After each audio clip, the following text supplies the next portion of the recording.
Hi, this is Fran from Crystal Clear with Francesca. Today we're going to be talking about the Priestess card. The Priestess is number 2 in the Major Arcana, and she stands for going within and listening to your intuition. When you get the Priestess card, it's not a time for action. It's a time for planning, and not just planning with your mind, but planning by listening to what your higher voice is telling you to do.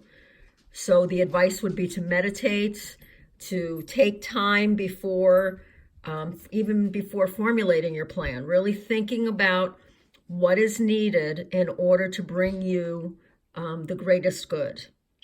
And the best way to do that is to meditate and listen to your higher voice. What is your intuition telling you? That's the wisdom that you need to follow.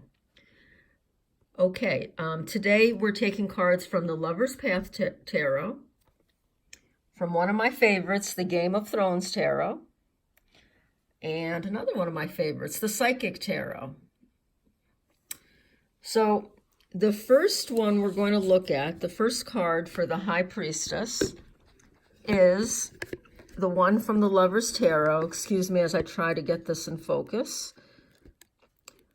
Okay, and she's called Wisdom. I'm just going to hold her up. There we go. Now, this is very similar to what the High Priestess looks like in the Major Arcana. I always think that in the Major Arcana, the High Priestess reminds me of religious pictures of Mary, the Mother of God. She usually has a veil over her head, and looking very similar to this High Priestess. And again, that wisdom that's on the bottom, it has to do with your inner wisdom, not book learning. Okay. The next one we're going to take a look at is actually called The Priestess. And for those of you that don't watch Game of Thrones, this is a very evil character. I kind of was upset that she was represented as the Priestess because I really like the Priestess card a lot. But she does bring Jon Snow back to life, so I guess she's not all bad.